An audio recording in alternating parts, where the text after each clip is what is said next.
COVID pandemic created havoc across the globe as economies implemented lockdowns and economic growth came to a standstill. The central banks infused liquidity in the system. The governments introduced fiscal stimulus. All this ensured that interest rates remained low, creating a favorable background for the equity markets. Uh, in February and March, due to the COVID, the global markets fell sharply in the space of about 40 days, about 34% fall in the MSCI All World Index, and then recovered quickly and gradually over the time. Now, in response to the vaccine news, during the later part of the calendar year, we saw even faster rise, and all the world markets touching all-time highs. Even Indian markets behaved the same, and now we are at the all-time highs. The all sectors fell during the crash, but I think the growth sectors rose much faster. The cyclical sectors still have some catch-up to do. India's GDP in Q1 fell very sharply. In Q2, we have recovered and showed signs of a faster recovery. Even in India, the RBI introduced cut rates, introduced a lot of liquidity. The government also announced a lot of fiscal stimulus. In Q2, after the Q2 results, we saw Nifty EPS seeing upgraded after 23 quarters. Post the US elections, we saw a lot of money going into the emerging markets, including India, and this helped markets even more. Currently, the Nifty is quoting at about 27 times 1 year forward earnings, which is not cheap. The 10-year average is about 17.3 times. Now, high current P would typically mean subnormal returns over the next 1 to 5 years. So, in that sense, the current valuation warrants some caution because one doesn't know as to what will be the shape and speed of the recovery from here on, and whether the virus has ultimately gone or will re-emerge in some form or the other.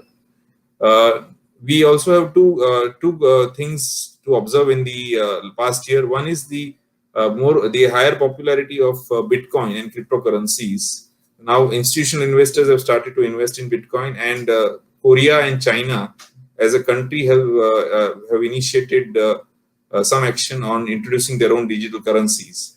Inflation is the other part. Inflation, typically in the past, governments were worried about high inflation, but now they are worried about low inflation, and everybody is trying to beef up the inflation. Going by how the commodity prices have behaved recently, it seems that inflation is on the way up, and that could play a spoil sport going ahead, maybe in the H2 of 2021.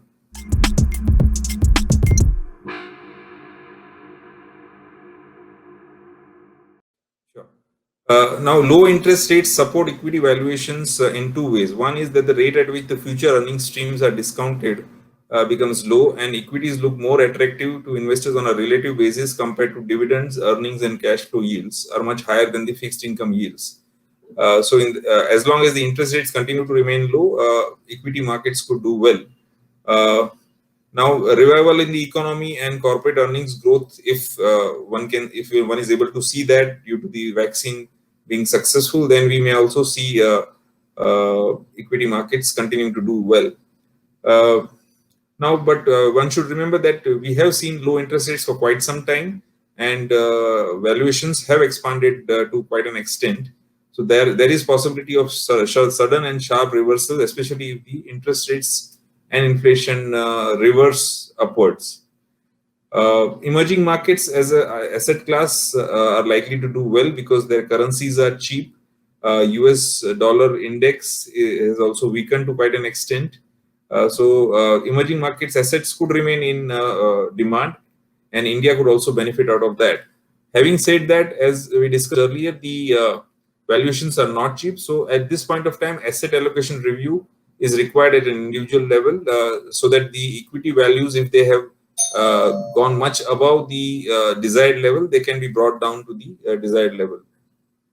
The key risks continue to remain in the sense that if the economic recovery takes much longer than what is expected, or liquidity is withdrawn earlier than expected, or interest rates or inflation continue to rise, or the COVID continues to hamper the normalization of the economy. So these are the key risks. Now, as far as sectors are concerned, we feel that PSUs on the one hand and cyclicals on the other hand could do well in the year ahead. Small and mid caps also can come back in favor as an asset class.